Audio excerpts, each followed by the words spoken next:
जिंदगी की तपन को सहन कीजिए जनाब। जिंदगी की तपिश को सहन कीजिए जनाब। अक्सर वे पौधे मुरझा जाते हैं। अक्सर वे पौधे मुरझा जाते हैं जिनकी परवरिश में छाया होती है। विशेष रूप से ध्यान दें, जैसे विदेशों में बच्चे को जन्म के बाद कुछ समय तक पाला पोसा जाता है, बाद में स्वतंत्र छोड़ दिया जाता है और वो अपने लेवल से अपने हिसाब से काम करके एक बड़ा नाम कर लेता है। हालांकि भारतीय जो हैं वो ज़्यादा स्वतंत्र होते हैं, उनमें ज़्यादा संस्कार भरे जाते हैं, उनमें लंबे समय तक संस्कार दिए जाते हैं। इसकी वजह से उनमें संस्कार भरे रहते हैं। वो मतलब कि आंव दांव उलट फेलट का कोई काम नहीं करते हैं, अच्छे कार्य करते हैं। बस इतना है कि हमें छाया की बजाय थोड़ा सा अपनी तपिश को सहन करना है। हमें मुरझाना नहीं है, हमें अपने कार्यों को गति देनी है, हमें आगे बढ़ना है। दोस्तों नमस्कार, स्वागत है आप सभी का एक बार फिर से दिशा ई-राइज ऑनलाइन प्लेटफॉर्म पर। और आज हो चुकी है 22 सितंबर 2023, यानी हम बात करेंगे आज की करंट अफेयर्स की, इसी मोटिवेशनल कोट के साथ में। पहला प्रश्न जो आज का रहने वाला है वो है कि हाल ही में, ध्यान देना, पहला प्रश्न है और बहुत महत्वपूर्ण प्रश्नों की यह श्रृंखला है। करंट अफेयर्स की जो इंपॉर्टेंट प्रश्न है वही आपके सामने हम लेकर के पहुंच रहे हैं। ध्यान दीजिएगा कि हाल ही में लोकसभा में महिलाओं में कौन सा विधेयक पारित किया गया है। ठीक है, जैसे कि आंसर्स आपके सामने है। आज आंसर्स के साथ में हम, जिससे आपको आंसर्स भी ध्यान में रहे और डिटेल आपको प्रस्तुत की जाएगी। डिटेल जरूरी है क्योंकि डिटेल के बिना कोई काम नहीं होने वाला है। चलिए मित्रों, हम बात करते हैं। पहले प्रश्न है कि हाल ही में लोकसभा में महिलाओं में कौन सा विधेयक पारित किया गया। तो सिंपल सी बात है कि महिलाओं के लिए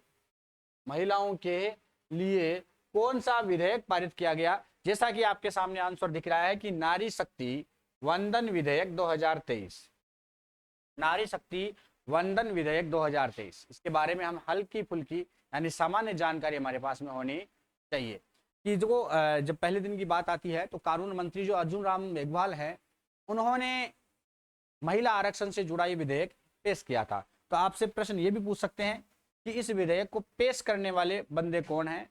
तो ध्यान रखना, कानून मंत्री अर्जुन राम मेघवाल। कौन है भाई? अर्जुन राम मेघवाल। अर्जुन राम मेघवाल ने इस विधेयक को पेश किया था सबसे पहले। खास करके इसके पक्ष में 454 वोट पड़े थे। कितने वोट? 454 वोट इसके पक्ष में पड़े थे और 2 वोट इसके खिलाफ थे। 2 वोट इस विधेयक के क्या थे भाई? खिलाफ थे। बाकी बहुमत तो था ही था, सिंपल सी बात है। और बात महिलाओं की थी, जो सभी लोग नारी शक्ति, क्योंकि भारत है नारी शक्ति को वंदन करता ही करता है। ये विधेयक 33% आरक्षण देने के प्रावधान के लिए था साहब, है ना। और कुल मिलाकर आपसे प्रश्न ये बताता है कि जब महिला आरक्षण के लिए जो विधेयक पास किया गया या विधेयक जो पारित किया गया वो कौन सा संशोधन विधेयक है। तो ध्यान रखना, ये 128वां संशोधन विधेयक है। नारी शक्ति वंदन विधेयक जो है ये कौन सा विधेयक है भाई? 128वां संशोधन विधेयक है।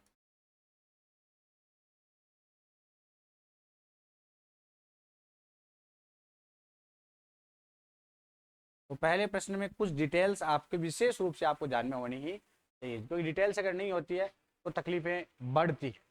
ठीक है, यहाँ तक ध्यान में रह जाएगा कि ये कौन सा विधेयक है भाई? ये 128वां संशोधन विधेयक है। कौन सा विधेयक है? 128वां संशोधन विधेयक है। इस बारे में अगर हम बात करें, जैसे माना कि लोकसभा में अभी वर्तमान में कितनी सीटें हैं टोटल? 543। कितनी सीटें भाई? 543। इनमें से महिलाओं के लिए कितनी आरक्षित रहेंगी? 181 हो जाएंगी इस विधेयक के बाद में। पहले कितनी थी? पहले थी 82। पूर्व में कितनी थी? 82। और अब कितनी हो जाएंगी? 181 जब ये लागू हो जाएगा।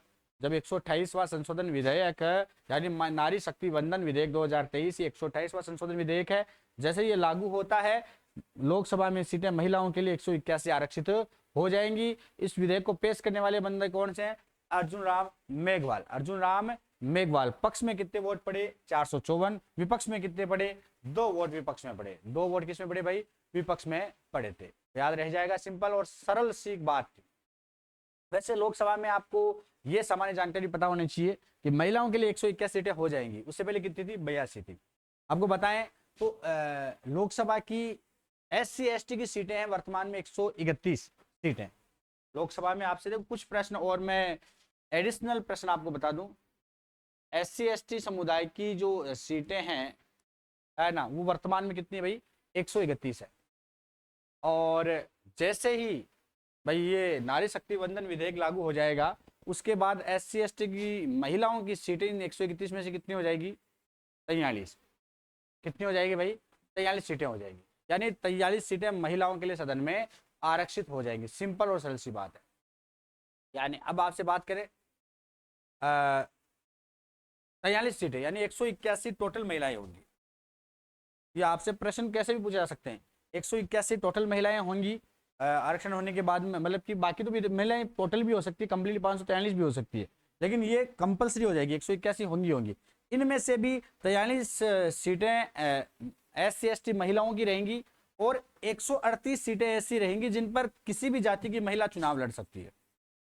138 सीटें ऐसी होंगी जिन पर किसी भी जाति की महिला चुनाव लड़ सकती है। किसी भी जाति की महिला चुनाव लड़ सकती है। इनमें से 43 सीटें यानी 181 में से 43 सीटें जिन पर SC ST की महिला ही चुनाव लड़ सकती है। फिर रिपीट कर रहा हूं क्योंकि ये प्रश्न बन सकते हैं, एग्जाम में प्रश्न बन सकते हैं कि कितनी सीटों पर पुरुष उम्मीदवार खड़े नहीं किए जा सकते लोकसभा में इस विधेयक के बाद में। तो अभी वर्तमान में 82 सीटों पर पुरुष उम्मीदवार खड़े नहीं हो सकते, चाहे वो SC ST OBC जनरल किसी भी वर्ग का हो, है ना। लेकिन बाद में जब ये विधेयक लागू हो जाएगा तो 181 सीटें ऐसी हो जाएंगी जिन पर कोई भी पुरुष उम्मीदवार खड़ा नहीं हो सकता, है ना। अन्य 181 में से 43 सीटें SC ST महिलाओं के लिए आरक्षित रहेंगी। वर्तमान में टोटल SC ST के लिए 131 सीटें हैं, जिनमें से महिलाओं की सीटें अब हो जाएंगी 43, और ना 138 सीटें पर कोई भी जाति चुनाव लड़ सकती है। ये हमें ध्यान में रखना होगा। सबसे पहले अगर दोनों सदनों की हम बात करें, लोकसभा और राज्यसभा, है ना, इस विधेयक को 2/3 बहुमत से पास करना होता है।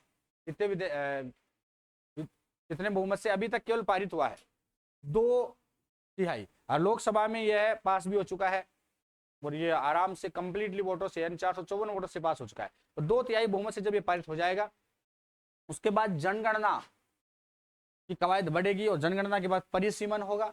और जब परिसीमन हो जाएगा तो खास करके परिसीमन के बाद लोकसभा में विधानसभाओं में ये महिलाओं की सीटों की गणना की जाएगी। अगर हम बात करें इससे पहले परिसीमन हुआ था तो 2002 में, इससे पहले परिसीमन हुआ था 2008 में भी हुआ था, है ना, कि 2002 में परिसीमन हुआ था जिसको लागू 2008 में किया गया था। तो 2008-2002 में से प्रश्न पूछा जाए कि परिसीमन इससे पहले कब लागू हुआ था, तो 2002 में इससे पहले परिसीमन लागू हो चुका था। कब? 2002 में, मतलब परिसीमन हुआ था, लागू 2008 में हुआ था। परिसीमन तो हुआ था कब? 2002 में। लागू कब हुआ था? 2008 में। अब परिसीमन होगा तब ये नारी शक्ति वंदन विधेयक जो है उसमें लागू हो जाएगा, है ना। 2024 में हो सकता है 2024 के चुनावों में भी लागू हो जाए ये नारी शक्ति वंदन विधेयक, लेकिन ऐसा हो भी सकता है, नहीं भी हो सकता है, सीधी बात ये। अब एक प्रश्न ये भी आ जाता है कि जब महिला आरक्षण लागू हो जाएगा, नारी शक्ति वंदन विधेयक लागू हो जाएगा, तो कितने साल के लिए वैध होगा भाई? तो ध्यान रखना, महिला आरक्षण जो दिया गया ये 15 साल के लिए वैध होगा। कितने सालों के लिए? 15 साल। 15 साल बाद में सरकार चाहे तो आगे बढ़ा सकती है, सरकार चाहे तो हेजिटेज रख सकती है, और सरकार चाहे तो उसको हटा भी सकती है। सबसे बड़ी बात जो आपको ध्यान में देने की बात है, जैसे हम पहले के आरक्षण की बात करें तो वो 10 साल तक सीमित था, है ना, लेकिन बाद में प्रत्येक 10 साल के बाद इसको बढ़ाया जाता रहा है। वैसे भी हो सकता है कि भाई महिला आरक्षण भी ऐसे ही 10 साल के लिए बढ़ाया जा सकता है। बात समझ में आ गई होगी, है ना। तो ये अपनी सामान्य सा प्रश्न था, ज्यादा माथाफोड़ी वाला प्रश्न नहीं था, ठीक है। फिर मैं एक बार रिपीट कर देता हूं और आगे बढ़ जाता हूं कि नारी शक्ति वंदन विधेयक 2023 जो है लोकसभा में 454 वोटों के साथ पास हो चुका है। अर्जुन राम मेघवाल ने इसे पेश किया था और ये 128वां संविधान संशोधन विधेयक है। अब इसकी वजह से जो टोटल 543 सीटें हैं उनमें से 181 सीटें अब रिजर्व हो जाएंगी। इससे पहले 82 सीटें ही रिजर्व रही है। इस विधेयक के पक्ष में 454 वोट पड़े, 2 वोट इसके विपक्ष में पड़े हैं। टोटल 181 सीटें जब महिलाओं की हो जाएंगी तो उनमें से 43 सीटें SC/ST महिलाओं के लिए रिजर्व रहेंगी। 138 पर कोई भी चुनाव लड़ सकता है। 2002 में इससे परिसीमन हुआ है, 2008 में परिसीमन लागू हुआ था और अब परिसीमन होने वाला है ना, 2026 से पहले पहले परिसीमन हो जाएगा। चलिए अगले प्रश्न की ओर हम बढ़ते हैं। दूसरा प्रश्न है आज का, वो है कि टोटल एनर्जीज के साथ, कौन सी एनर्जीज है भाई, टोटल एनर्जीज के साथ किस कंपनी ने नया संयुक्त उद्यम बनाने का एक पक्का समझौता करने की घोषणा की है? जैसा कि आंसर आपके सामने है, अडानी ग्रीन एनर्जी। ध्यान रखना थोड़ा सा। तो टोटल एनर्जीज है, इसके साथ कौन सी कंपनी है जिसने नया संयुक्त उद्यम बनाने का एक पक्का समझौता करने की घोषणा की है? नया संयुक्त उद्यम बनाने का एक पक्का समझौता करने की घोषणा की है। तो आंसर जैसा कि आपके सामने है कि अडानी ग्रीन एनर्जीज ने, अडानी ग्रीन एनर्जीज ने। अब आपको इसके बारे में सामान्य चर्चाएं ध्यान में होनी चाहिए। कुल मिलाकर के जो टोटल एनर्जीज जो कंपनी है ये कहाँ की है? ये है फ्रांस की। भाई टोटल एनर्जीज जो कंपनी है ये कहाँ की कंपनी है भाई? ये फ्रांस की कंपनी है। पहली बात तो ये, तो फ्रांस की कंपनी है टोटल एनर्जीज, और इसके साथ अपनी भारत की जो अडानी समूह है ना, ये नवीकरणीय ऊर्जा परियोजना के लिए एक संयुक्त उद्यम बना रहा है। तो जो नया संयुक्त उद्यम बना रहा है ये किस संबंध में है? तो नवीकरणीय ऊर्जा के संबंध में है। नवीकरणीय ऊर्जा के संबंध में यही चीजें हैं जो प्रश्न पूछे जाने लायक है कि भाई कौन सा समूह है अभी नवीकरणीय ऊर्जा, फ्रांस की कंपनी के साथ मिलकर के नवीकरणीय ऊर्जा के लिए काम कर रहा है? तो वो रहेगा साहब अडानी समूह है।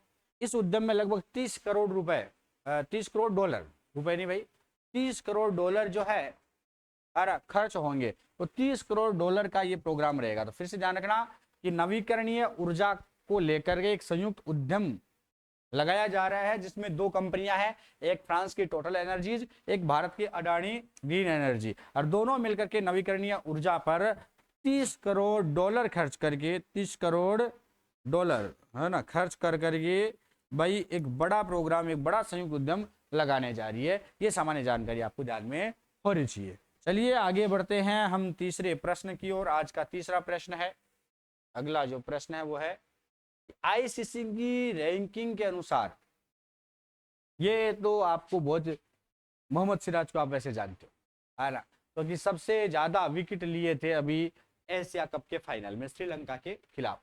तो जानना आईसीसी की रैंकिंग के अनुसार कौन नंबर 1 गेंदबाज रहे, नंबर 1 गेंदबाज कौन रहे थे भाई?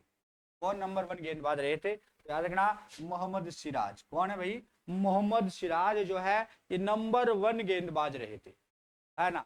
यानी खास बात आप ध्यान रखना कि जब 20 सितंबर 2022 को वनडे रैंकिंग की बात आई थी, है ना, तो ये 72वें नंबर पर थे। कितने नंबर पर थे? और ठीक 1 साल बाद 20 सितंबर 2023 को दुनिया के नंबर 1 गेंदबाज बन गए, है ना। जबरदस्त बात कि ध्यान रखना भाई, बात आती है 20 सितंबर की। कब की बात आती है? 20 सितंबर की बात आती है। 20 सितंबर 2022 की बात है मित्रों, 20 सितंबर 2022। मोहम्मद सिराज जो है ये भाई साहब 72वें नंबर पर थे, 72वें नंबर के, पूरी दुनिया में 72वें नंबर के गेंदबाज, अच्छे गेंदबाज थे। लेकिन 20 सितंबर, देखो समय बदलता समय लगता है ना, कि हम झोपड़ी में रहते हैं, झुग्गियों में रहते हैं, हमारे पास संसाधन नहीं है ना, हम जो है क्या करें क्या नहीं करें, है ना। तो ध्यान रखना कि भाई आपकी किस्मत कैसी भी हो, लेकिन किस्मत चमकाने में कम ही समय लगता है, बस आपकी मेहनत होनी चाहिए। लगातार प्रैक्टिस के कारण मोहम्मद सिराज ने जो मेहनत की, उस मेहनत के बदौलत मात्र 1 साल, ठीक 1 साल बाद ये नंबर 1 गेंदबाज बन गए। 20 सितंबर 2022 को जो रैंकिंग आई थी उसमें 72वें नंबर पर थे, और 20 सितंबर के दिन इन्होंने धमाका मचाते हुए भाई श्रीलंका के खिलाफ जो गेंदबाजी की थी, 20 सितंबर के दिन जब रिकॉर्ड वापस आया, नया रिपोर्ट आई, उसमें ये पहले दुनिया के नंबर 1 गेंदबाज बन गए। ये ध्यान रखना, 20 सितंबर 2023 को क्या बन गए? नंबर 1। 1 साल में इतना बदलाव, 72वें से उछाल लेकर के नंबर 1 के गेंदबाज बन गए। यह भारत है भाई, यहाँ सब कुछ संभव है। ठीक है, अगले प्रश्न की ओर हम बढ़ जाते हैं, और गजब का प्रश्न है वैसे भी हम जो प्रश्न लेके आ रहे हैं आप सभी के लिए गजब के लेके आ रहे हैं यार, बस आप शेयर करने में कंजूसी ना करें। लोकसभा सचिवालय की अधिसूचना आ चुकी है और उसके अनुसार संसद की नई जो इमारत है उसको क्या नाम दिया गया है ना। जो संसद की नई इमारत है, अब इसमें कई तरह की चीजें हो रही है भाई, इसमें विवादास्पद बातें चल रही है। जो पुराना संसद भवन है उसे तो नाम दे दिया संविधान सदन, क्या नाम दे दिया, संविधान सदन, और जो नया सदन है उसको नाम दे दिया भारत का संसद भवन। अब आप इसमें दो है कि जो नई इमारत बनाई है उसे ने क्या नाम दिया है, भारत का संसद भवन। क्या नाम दिया भाई, भारत का संसद भवन। और जो पुरानी इमारत है, पुरानी जो संसद भवन था, उस पुरानी इमारत को क्या नाम दिया है, संविधान सदन, क्योंकि वहां संविधान बना था इसलिए उसे नाम दे दिया संविधान सदन, क्योंकि उसकी गरिमा जो है वो बहुत ज्यादा ऊपर रखी गई है, संविधान सदन, कि भाई यहाँ संविधान बना है और अब संविधान के रूप में उसे याद किया जाएगा उस बिल्डिंग को। तो जो पुरानी बिल्डिंग है उसका नाम आपसे पूछा जा सकता है कि पुराने संसद भवन को क्या नाम दिया है, संविधान सदन नाम दिया है। नई संसद भवन को क्या नाम दिया है, भारत का संसद भवन है नाम दिया है साहब, है ना। अब खास बात है कि एक प्रश्न ये भी आ जाता है कि जो संविधान सदन नाम है ये देने का सुझाव किसने दिया था, ऐसा किसने कहा था कि आप पुरानी इमारत को संविधान सदन कह दो, क्या कह दो, संविधान सदन। तो हमारे जो उपराष्ट्रपति हैं, जो राज्यसभा के सभापति हैं, कौन है भाई, जगदीप धनखड़, और लोकसभा के जो स्पीकर है ओम बिरला, उन्होंने कहा था प्रधानमंत्री नरेंद्र मोदी को कि आपको ऐसा करना चाहिए साहब, और कुल मिलाकर ऐसा कर दिया गया है। तो ध्यान रखना किसके कारण संविधान सदन नाम दिया गया, वो तो है जगदीप धनखड़।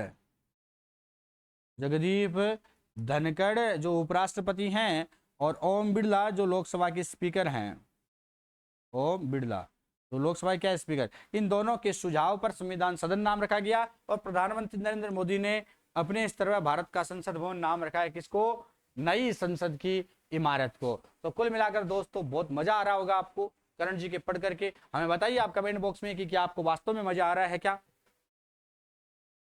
अगला जो प्रश्न है हम डिटेल के साथ मैं आपको बता रहा हूँ, डिटेल के साथ, जिससे हर चीज आपको बहुत अच्छे से क्लियर हो और मजा आए आपको दबादब, ठीक है। नेक्स्ट हम बात करते हैं अगले प्रश्न की ओर कि 19वें एशियाई गेम्स का आयोजन किस देश में हो रहा है।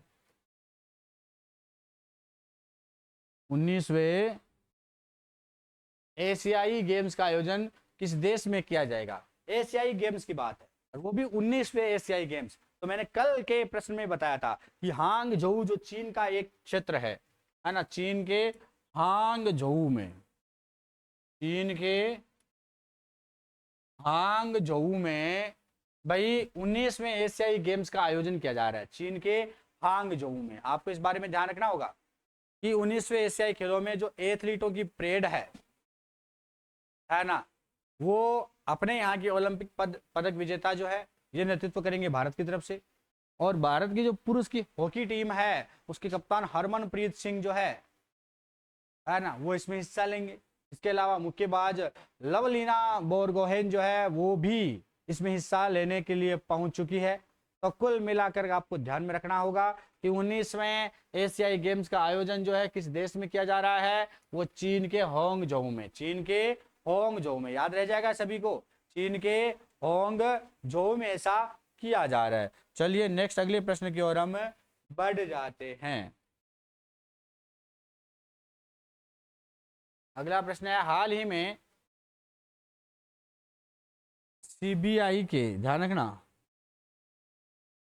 हाल ही में सीबीआई के उप महानिरीक्षक के रूप में किसे नियुक्त किया गया है। ये बात है उप महानिरीक्षक की, ध्यान रखना, महानिरीक्षक नहीं बल्कि उप महानिरीक्षक की बात है। यह है कुलदीप द्विवेदी।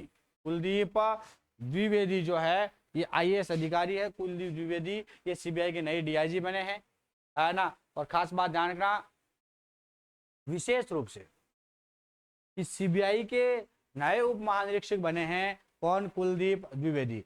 अगर इनके बारे में हम बात करें तो एक वरिष्ठ आईएएस अधिकारी हैं, है ना। और उससे पहले अगर हम देखें कुलदीप द्विवेदी जो है ये आईटीबीपी में डीआईजी के पद पर कार्यरत रहे हैं, है ना। और अब ये जो है यहाँ पर आ चुके हैं सीबीआई में। चलिए ठीक है, नेक्स्ट हम बात करें अगले प्रश्न की ओर। इसमें कोई ज़्यादा डिटेल की जरूरत नहीं है, इतना जानना सीबीआई के उप महानिरीक्षक कौन बने हैं, कुलदीप द्विवेदी, अगला प्रश्न है, हाल ही में भारत सरकार ने किस देश के वरिष्ठ राजनयिक को निष्कासित किया है? अभी कनाडा और भारत में जबरदस्त विवाद चल रहा है, तो कनाडा के राजनयिक को भारत सरकार ने क्या कर दिया है भाई, यहां से हटा दिया है, निष्कासित कर दिया है, देश से जाने के लिए कह दिया है ना। क्यों? क्योंकि कनाडा के जो राष्ट्रपति है टूडो ने कहा कि हमारे देश की जमीन पर कनाडाई जो नागरिक की जो हत्या हुई है ना, और ये हत्या होना किसी विदेशी सत्ता के हाथों होना, विदेशी सरकार के कारण होना अस्वीकार्य है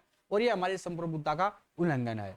इसके कारण कनाडा ने भारत के राजनयिक को निष्कासित कर दिया और भारत ने कनाडा के राजनयिक को निष्कासित कर दिया। कुल मिलाकर जो निज्जर कोई आतंकवादी है ना, वो खालिस्तान समर्थक है, उसकी हत्या कर दी गई थी कनाडा में, जिसका आरोप ट्रूडो ने भारत पर लगाया। हालांकि इसमें कितनी सच्चाई है ये जांच के बाद पता चलता है, लेकिन भारत कोई ऐसा कदम नहीं उठाता है। भारत सभी देशों से मित्रता पूर्वक व्यवहार रखता है, लेकिन अगर कोई देश आगे से आकर के आप बेल मुझे मार, तो भाई बेल तो मारेगा, सीधी बात है। और तुमने तो सिंह के हाथों में, शेर के हाथों में, शेर के मुंह में हाथ डालने का प्रयास किया है, तो भटका तो भरेगा। अब ट्रूडो ने जानबूझ करके अपना माथा ही भारत जैसे शेर के मुंह में दे दिया कि ले खा, तो कब तक वो चाटेगा, उसको खाएगा ही ना। और ये काम भारत ने कर दिया है कि एक बटका तो भारत ने भर ही लिया है, दूसरे बटके की अब तैयारी है। तो हम बात करते हैं आगे की ओर, है ना। बटका जानते हो ना, काट खाना। नेक्स्ट है ना, पता नहीं आप लोग सभी शहरी लोग हो सकते हो, ग्रामीण हो सकते हो, बटको जानो कौन जानो, पहले नमागे बटको भाई साहब, है ना। बटको भरवा की शो बड़ी आदत होनी चाहिए, है ना, क्योंकि क्यों बड़ो हथियार अगर ताके सामने जूड़ो कराटा सीखा, कत्तई काम नहीं आवे, बटको जत्तो काम आवे। कोई जूड़ा कराटा ताइक्वांडो कुछ काम नहीं आता, बढ़िया शौक बटको भर लियो, सब सुरक्षित हो, है ना। हिसाब यही आत्मरक्षा प्रशिक्षण है। हम बात करते हैं हाल ही में NHAI, ऐसा नहीं है कि आप हर चीज के जाकर बटका भर ले। तो NHAI ने कहा कि MMPL विकसित करने के लिए समझौते पर हस्ताक्षर किए हैं, है ना। कहां पर NHAI ने अभी हाल ही में कहां पर MMPL विकसित करने के लिए समझौते पर हस्ताक्षर किए, ऐसा कहां पर हुआ है? तो ऐसा भाई कोई बड़ी जगह हो सकता है, और बड़ी जगह भारत में है, बेंगलोर। कहाँ है? बेंगलोर है। और बेंगलोर में भाई साहब NHAI ने क्या किया है, MMPL विकसित करने के लिए समझौते पर हस्ताक्षर कर लिए है। ज्यादा माथापड़ी वाला प्रश्न नहीं है, सामान्य सा प्रश्न था। लेकिन अब आया है जबरदस्त प्रश्न, वो है हाल ही में खादी एवं ग्रामीण उद्योग आयोग ने खादी उत्पादों को बढ़ावा देने के लिए किसके साथ समझौता किया है? खादी एवं ग्रामीण उद्योग आयोग ने खादी उत्पादों को बढ़ावा देने के लिए प्रसार भारती के साथ समझौता किया है। और साथ में केवल प्रसार भारती नहीं है, NBCC जो लिमिटेड इंडिया कंपनी है, एक डिजिटल इंडिया कॉर्पोरेशन है ना। प्रसार भारती है, एक है NBCC लिमिटेड कंपनी, और एक और है डिजिटल इंडिया कॉर्पोरेशन। कौन सी है? Digital India corporation. तो इन कंपनियों के साथ में खादी एवं ग्रामीण उद्योग ने खादी उत्पादों को बढ़ावा देने के लिए समझौतों पर हस्ताक्षर किए हैं। याद रह जाएगा आपको किस किस के साथ समझौतों पर हस्ताक्षर किया है खादी एवं ग्रामीण उद्योग ने? एक तो प्रसार भारती के साथ, एक NBCC के साथ, और एक डिजिटल इंडिया कॉर्पोरेशन के साथ। 3 कंपनियों के साथ समझौते पर हस्ताक्षर किए हैं, प्रसार भारती, NBCC और डिजिटल इंडिया कॉर्पोरेशन। इनके साथ में उसने क्या किया भाई, समझौते पर हस्ताक्षर किए हैं। ठीक है। नेक्स्ट जो अगला प्रश्न है वो रहेगा आज का, कि हाल ही में केंद्रीय मंत्री ज्योतिरादित्य सिंधिया ने कहा उड़ान भवन का उद्घाटन किया है? कौन से भवन का? उड़ान भवन का। तो ध्यान रखना, अभी बात है 18 सितंबर 2023 की। कब की बात है? 18 सितंबर 2023 की बात है मित्रों। इस दिन दिल्ली के जो सफदरगंज हवाई अड्डे हैं, है ना, वहां पर भाई उड़ान भवन का, सफदरगंज हवाई अड्डे पर उड़ान भवन का उद्घाटन किया है ज्योतिरादित्य सिंधिया ने। दिल्ली के सफदरगंज हवाई अड्डे पर, सफदरगंज हवाई अड्डे पर उड़ान भवन का उद्घाटन किया है ज्योतिरादित्य सिंधिया ने। कौन से सिंधिया ने? ज्योतिरादित्य सिंधिया ने। ठीक है, नेक्स्ट हम बात करते हैं अगले प्रश्न की ओर। तो अगला प्रश्न है कि हाल ही में कहाँ स्थित होयसला मंदिरों को यूनेस्को की विश्व धरोहर सूची में शामिल किया गया है? तो भाई होयसला मंदिर है कहाँ पर? बेलूर में। यूनेस्को की विश्व धरोहर सूची में होयसला मंदिरों को, ऐसे फर्स्ट ग्रेड में भी ऐसे प्रश्न आए हुए हैं कि होयसल के मंदिर है कहाँ पर, होयसल के पवित्र मंदिर समूह कहाँ पर है। तो ध्यान रखना, पश्चिम बंगाल में जो शांति निकेतन था, मैंने पहले भी बताया था, शांति निकेतन जो कलकत्ता में है, शांति निकेतन को भी यूनेस्को की वर्ल्ड हेरिटेज सूची में शामिल किया है ना। और ये है होयसल मंदिर जो कर्नाटक में है। कहाँ पर है? कर्नाटक में। तो कर्नाटक का बेलूर क्षेत्र में आते हैं, कर्नाटक के बेलूर क्षेत्र में। उससे पहले पश्चिम बंगाल का शांति निकेतन में आपको पढ़ा चुका हूँ। यह है कर्नाटक के बेलूर में। हालांकि कर्नाटक के बेलूर के अलावा हलोबीड और सोमनाथपुरा में भी होयसल मंदिर है। बेलूर के अलावा कहाँ कहाँ पर है? एक तो हलोबीड, हलेबीड और एक सोमनाथपुरा। हलेबीड और सोमनाथपुरा ध्यान रखना, हलेबीड और सोमनाथपुरा में।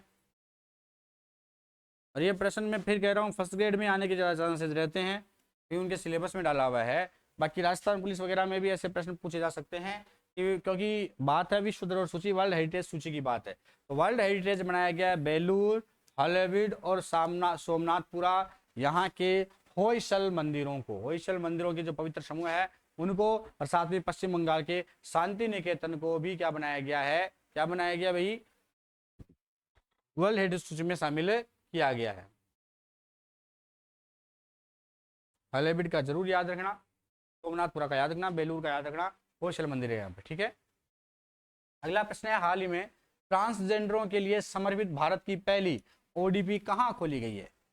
ट्रांसजेंडरों के लिए समर्पित भारत की पहली ओडीपी जो है ये कहाँ खोली गई है? दिल्ली में। कहाँ खोली गई है?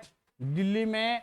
ट्रांसजेंडरों को समर्पित भारत की पहली, थर्ड जेंडर्स को समर्पित भारत की पहली, ध्यान रखना, पहली ओडीपी खोली गई है। पहली ओडी, ये प्रधानमंत्री नरेंद्र मोदी के जन्मदिन पर ऐसा काम किया गया था। प्रधानमंत्री नरेंद्र मोदी के जन्मदिन पर स्वास्थ्य सेवाओं के लिए ऐसा काम किया गया है। तो ये ट्रांसजेंडर्स के लिए है, दिल्ली में भारत की पहली ओडीपी है ये। अगला प्रश्न है कि हाल ही में अमेरिका और किस देश ने 5 कैदियों को अदला बदली की है? ना कि 5 कैदी तू इधर दे और मैं इधर देता हूं, ऐसा भी देखो होता है कि कैदियों की अदला बदली भी होती है। ये भाई ये ईरान में हुआ है। ऐसा कहां पर हुआ है? ईरान में हुआ है। ईरान में विशेष रूप से जो अमेरिका ने क्या किया कि अमेरिका की जेल से 5 कैदियों को रिहा किया है ना। विशेष रूप से ईरान में इनको अमेरिका ने ईरान ने अमेरिका के 5 नागरिकों को गिरफ्तार कर लिया था, कैद कर लिया था। अब ईरान क्या करेगा? अमेरिका को 5 कैदी देगा, अमेरिका भी जो ईरान के 5 कैदी हैं उनको ईरान को सौंप देगा। और ऐसा ध्यान रखना कि लगभग 8 साल से ये जो हैं ये कैदी बंद थे इनकी जेलों में। तो ईरान ऐसा कर रहा है, अमेरिका और ईरान में ऐसा समझौता हुआ है कि तू मुझे कैदी दे, मैं तुझे कैदी देता हूँ, है ना। तू मेरा काम कर, मैं तेरा काम करता हूँ। और इसमें दोनों देशों को दिक्कत भी नहीं है भाई, क्योंकि दोनों मिलजुल के काम कर रहे हैं। सिंपल सी बात है। हाल ही में किस दूरसंचार उद्योग निकाय डीपा का अध्यक्ष नियुक्त, किसे जो है दूरसंचार उद्योग निकाय डीपा का अध्यक्ष नियुक्त किया गया है? धनंजय जोशी को। तो किया गया है धनंजय जोशी। धनंजय जोशी जो है दूरसंचार उद्योग निकाय डीपीए के डीआईपीए डीपा का क्या रहेंगे? अध्यक्ष रहेंगे। मैं आपको बताऊं डीपा की फुल फॉर्म क्या है? Digital infrastructure provider association. Digital infrastructure provider association याद रह जाएगा आपको, या लिख दूं? लिख देता हूं, डिजिटल इंफ्रास्ट्रक्चर प्रोवाइडर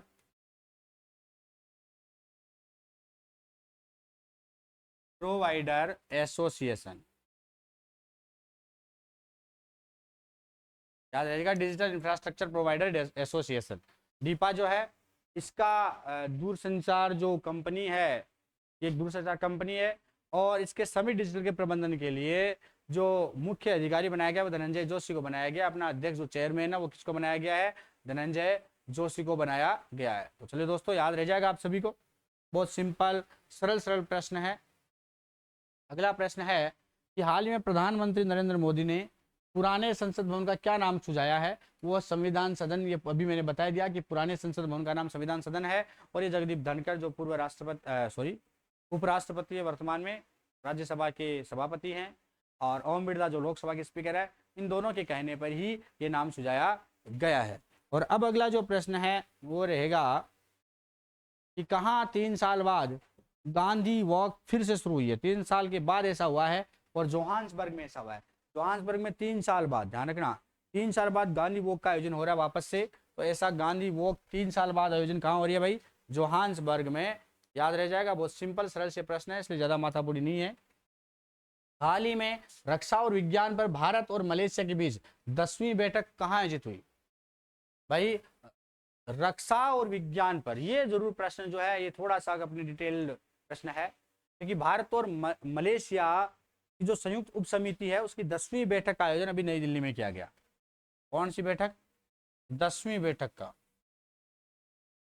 आयोजन जो है वो नई दिल्ली में की। इसके बारे में थोड़ा आपको डिटेल बता देता हूँ जिससे आपको याद रहे कि मलेशिया और भारत के बीच, मलेशिया और भारत के बीच जो है ये 10वीं बैठक हुई थी नई दिल्ली में। इसमें रक्षा, विज्ञान, प्रौद्योगिकी, उद्योग, इन पर सहयोग की चर्चा की गई थी। भारत और जो मलेशिया की जो संयुक्त उप समिति है, ये इसकी जो उप समिति की जो बैठक है ये 10वीं बैठक हुई थी 18 सितंबर को। कब हुई थी, 18 सितंबर को। कहाँ हुई थी, दिल्ली में। कहाँ हुई थी भाई, दिल्ली में। तो ये जरूर आप ध्यान रख सकते हो कि भारत और मलेशिया की उप समिति की संयुक्त बैठक कब हुई थी, ये 18 सितंबर को हुई थी। कौन सी बैठक थी, 10वीं, और कहाँ पर हुई थी, नई दिल्ली में हुई थी, जिसमें रक्षा, विज्ञान आदि पर चर्चा की गई थी। ठीक है। अगला जो प्रश्न है, हाल ही में पेंगुइन रैंडम हाउस का सीईओ नियुक्त किया गया है। निहार मालवीय को अभी हाल ही में पेंगुइन रैंडम हाउस का नया सीईओ नियुक्त किया गया है। ध्यान रखना कि भाई ये स्थायी स्थायी सीईओ बन चुके हैं पेंगुइन रैंडम के। और खास बात ध्यान रखना, इससे पहले ये कार्यकारी सीईओ थे यहीं पर, अब ये स्थायी बनाए जा चुके हैं। बस इतना का आप ध्यान रखना, किसी कार्यकारी को पहली बार स्थायी बना दिया गया है। फिर आता है कि इंदिरा गांधी शहरी क्रेडिट कार्ड योजना की अवधि कब तक बढ़ा दी गई है, तो 31 मार्च 2023। तो इंदिरा गांधी शहरी क्रेडिट कार्ड है, इंदिरा गांधी शहरी क्रेडिट कार्ड। अब इस बारे में भाई ये क्या है, इंदिरा गांधी शहरी क्रेडिट कार्ड है क्या, और ये काफी चर्चा में है ना। इंदिरा गांधी शहरी क्रेडिट कार्ड जो योजना है ये 2021 में शुरू हुई थी भाई। इंदिरा गांधी शहरी क्रेडिट कार्ड योजना कब शुरू हुई थी, 2021 में शुरू हुई थी, है ना। इस योजना के तहत 50,000 रुपए तक का ऋण दिया जाता है। 50,000 रुपए तक का ऋण ब्याज मुक्त दिया जाता है, यानी ब्याज नहीं लिया जाता, बिना ब्याज के, है ना, ब्याज मुक्त ऋण है। ध्यान रखना कि 50,000 रुपए तक का जो ऋण है वो ब्याज मुक्त उपलब्ध करवाया जाता है। अब ध्यान रखना, इस इंदिरा गांधी शहरी क्रेडिट कार्ड योजना की जो अवधि है ये 31 मार्च 2024 तक बढ़ा दी गई है ना। इससे पहले यह अवधि 31 मार्च 2023 तक थी, 31 मार्च 2023 तक थी। अब ये 1 साल और आगे बढ़ गई और ये हो गई 31 मार्च 2024। 31 मार्च 2024 याद रह जाएगा सभी को। ठीक है, जो अगला प्रश्न है वो रहेगा, हाल ही में सांपों के आवास हेतु राजस्थान के प्रथम, भाई विशेष ध्यान रखना सांपों की बात है, और सांपों के आवास के लिए भाई जो रेप्टाइल हाउस है वो अपना जैविक उद्यान सज्जनगढ़ बन रहा है। जैविक उद्यान कौन सा बन रहा है, सज्जनगढ़। तो सांपों के आवास हेतु राजस्थान के प्रथम रेप्टाइल हाउस का निर्माण कहाँ किया जाएगा, सज्जनगढ़ में, सज्जनगढ़ में किया जाएगा। और ये कहाँ है, उदयपुर में। कहाँ पर है भाई, तो सांपों के आवास के लिए राजस्थान का प्रथम रेप्टाइल बन रहा है सज्जनगढ़ में। और सज्जनगढ़ कहाँ है, उदयपुर में है। सज्जनगढ़ कहाँ है मित्रों, उदयपुर में है। ठीक है, अब नेक्स्ट अगले प्रश्न की ओर हम बढ़ते हैं कि नेशनल लॉ यूनिवर्सिटी जोधपुर की कुलपति किससे बनाया गया है, प्रोफेसर हरप्रीत कौर को। बस ये तो याद रह जाएगा आपको, माथापड़ी वाली बात नहीं है। प्रोफेसर हरप्रीत कौर जो है ये नेशनल लॉ यूनिवर्सिटी जोधपुर की नई कुलपति बन चुकी है। ठीक है। अगला प्रश्न है, केंद्र सरकार द्वारा, अब ये भी मैं आपको बता चुका हूँ जयपुर और जोधपुर, है ना, कि हाल ही में केंद्र सरकार द्वारा राजस्थान में कितनी जीएसटी एपीलेट ट्रिब्यूनल स्थापित की जाएगी? 2। राजस्थान में 2 हो रही है केंद्र सरकार के द्वारा जीएसटी एपीलेट ट्रिब्यूनल, ठीक है। उनमें से एक तो है जयपुर में और एक है जोधपुर में। तो कहाँ है? जयपुर में, और दूसरी कहाँ है भाई मित्रों? जोधपुर में। 2 एपीलेट ट्रिब्यूनल स्थापित की जाएंगी राजस्थान में, एक जयपुर में और एक कहाँ की जाएगी? जोधपुर में की जाएंगी। याद रह जाएगा, है ना। अगला जो प्रश्न है वो है कि राजस्थान ललित कला अकादमी की 64वीं वार्षिक कला प्रदर्शनी के निर्णायक मंडल ने राज्य के कितने कलाकारों की कलाकार कृतियों को पुरस्कार योग्य घोषित किया है? अभी राजस्थान ललित कला अकादमी की 64वीं वार्षिक कला अवार्ड प्रदर्शनी की घोषणा हुई थी। वार्षिक कला अवार्ड प्रदर्शनी क्या हुई थी? घोषणा हुई थी, जिसमें निर्णायक मंडल ने राजस्थान के 10 कलाकारों की कलाकृतियों को पुरस्कार योग्य घोषित किया। राजस्थान के 10 कलाकारों की कलाकृतियों को, है ना, 10 कलाकारों की कलाकृतियों को पुरस्कार योग्य घोषित किया था। कौन सी कलाकृति ने? भाई ललित कला अकादमी ने, है ना। अगर हम बात करें इनमें 10 जो कलाकार कौन कौन से हैं, तो मैं आपको नाम बता दूं। एक तो है अमित राज गोयल। कौन है? 10 कलाकार हैं कौन से जिनकी कलाकृतियों को पुरस्कार योग्य घोषित किया है? अमित राज गोयल। कौन है भाई? अमित राज गोयल है एक तो, ठीक है। दूसरा आता है दिशांक शर्मा।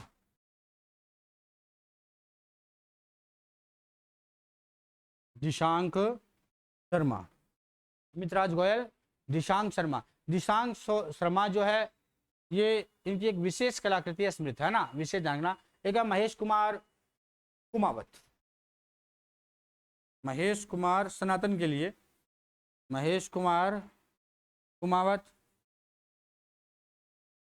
सीखा।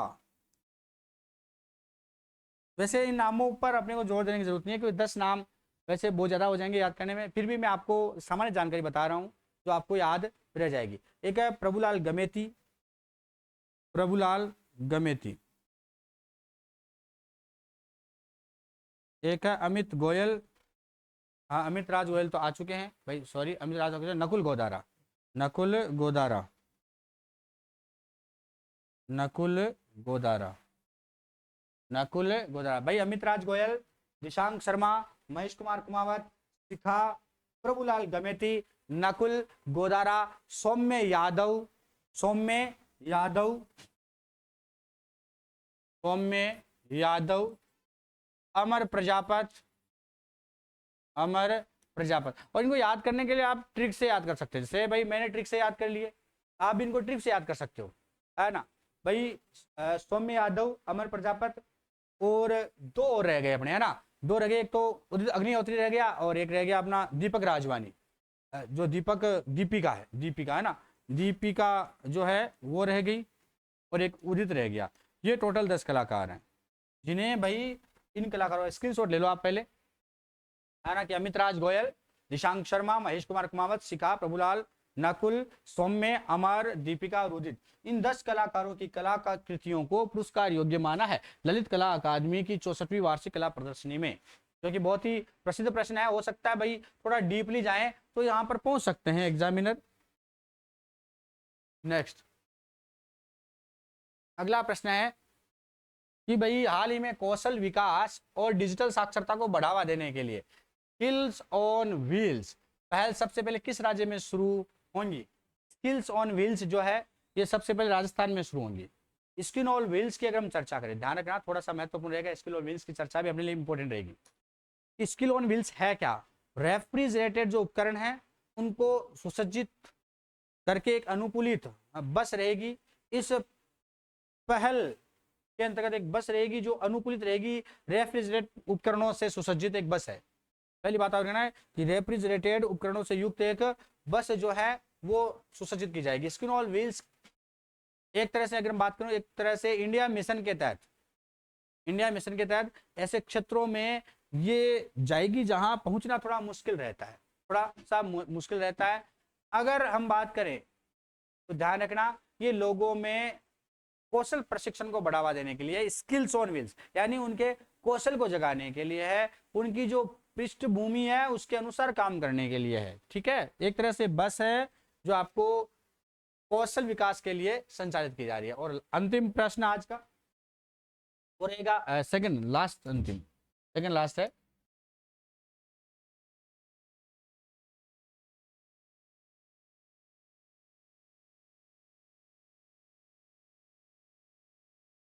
कि मुख्यमंत्री अशोक गहलोत ने समग्र शिक्षा अभियान के तहत माध्यमिक शिक्षा हेतु कितने करोड़ रुपए के अतिरिक्त बजट प्रावधान को मंजूरी दी है। समग्र शिक्षा अभियान के तहत माध्यमिक शिक्षा हेतु कितने करोड़ रुपए के अतिरिक्त बजट को प्रावधान, समग्र शिक्षा अभियान में माध्यमिक शिक्षा के लिए 107.71 करोड़, 107.71 करोड़ का जो अतिरिक्त बजट है वो पास किया साहब। इसमें क्या होगा, समग्र शिक्षा अभियान में राज्य का अंश होता है और केंद्र का अंश होता है। राज्यांश राशि इसमें जो रहती है वो 152.96 करोड़ थी, इनमें से 107.71 करोड़ जो राशि है वो मुख्यमंत्री ने अतिरिक्त बजट के रूप में पास कर दिए, और 45.24 करोड़ केंद्र का अंश है ना, जो एनएचए के खाते में अपने स्थानांतरित हो चुके हैं। आपको इतना ध्यान रखना है, समग्र शिक्षा अभियान के लिए अभी राजस्थान में कितना बजट को मंजूरी दी है, तो 107.71 करोड़ के बजट को मंजूरी दी है। और लास्ट प्रश्न है कि उच्च शिक्षा में सुधार के लिए Rajasthan state faculty development academy कहाँ स्थापित की जाएगी। तो मैंने कल की करंट जीके में भी इस बारे में चर्चा की आपसे कि भाई राजस्थान में RSFDA की स्थापना की जा रही है। राजस्थान में किसकी स्थापना की जा रही है, RSFDA। क्या है RSFDA, तो Rajasthan state faculty development agency, ये याद रखना, Rajasthan state faculty development academy, Rajasthan state faculty development academy जो जयपुर में स्थापित की जा रही है। कहां पर भाई, जयपुर में स्थापित की जा रही है साहब। ये उच्च शिक्षा के क्षेत्र में शैक्षणिक सुधार और उनके उन्मुखीकरण के लिए काम करेंगी। तो दोस्तों ये थी आज की करंट अफेयर्स, फिर हम मिलेंगे भाई अच्छी करंट अफेयर्स के साथ। रोजाना हम कुछ ना कुछ प्रश्न आपके लिए लेकर आ रहे हैं, और अब हम और ज्यादा बेहतरीन प्रश्न आपके लिए लेकर आएंगे। दोस्तों आज्ञा दीजिएगा, लाइक शेयर कमेंट और सब्सक्राइब अगर नहीं किया सब्सक्राइब कर ले, ज्यादा से ज्यादा अपने दोस्तों को शेयर करें। जय हिंद जय भारत, फिर मिलते हैं।